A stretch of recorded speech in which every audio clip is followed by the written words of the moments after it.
ஜெய் குருதேவ். இன்னைக்கு எக் தால் ரெசிபி பார்க்கலாமா? கண்டிப்பா இல்லைங்க.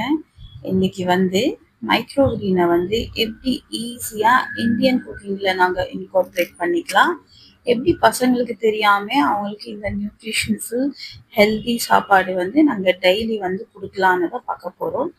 இது நம்மளோட கவுப்பி மைக்ரோ கிரீன்.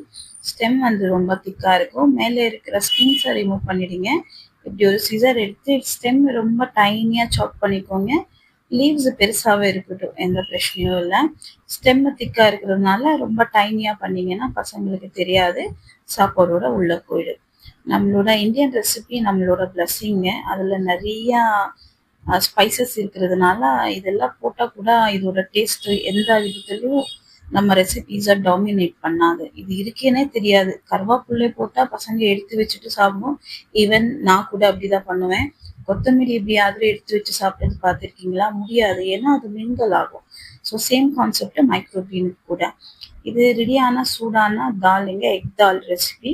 எக் தால் அதை நான் சர்விங் பவுல்ல எடுத்து, ரொம்ப சூடா இல்லை, ரொம்ப வார்மாவும் இல்லை, ஒரு ஆவரேஜில் இருக்கு.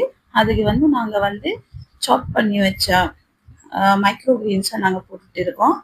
போட்டுட்டு இது ப்ராப்பராக மிக்ஸ் பண்ணிடுங்க. மிக்ஸ் பண்ணிட்டு I got little help from my daughter in mixing. So அதை மிக்ஸ் பண்ணிட்டு ப்ராப்பராக ஒரு பிளேட் எடுத்து அது மேலே ஒரு 2 minutes மூடி வச்சிடுங்க. சில பேருக்கு அந்த கிரீன்ஸோட ரா டேஸ்ட்டு, ரா ஸ்மெல்லு பிடிக்காது.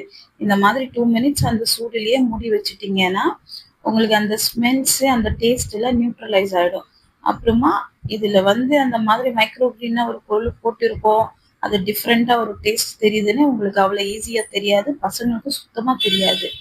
இதை ரெகுலராக நீங்கள் சாப்பிட்ற மாதிரி சப்பாத்தியோ ரைஸோ எது வேணுமோ அதில் வச்சு நீங்கள் சாப்பிட்டுக்கலாம்.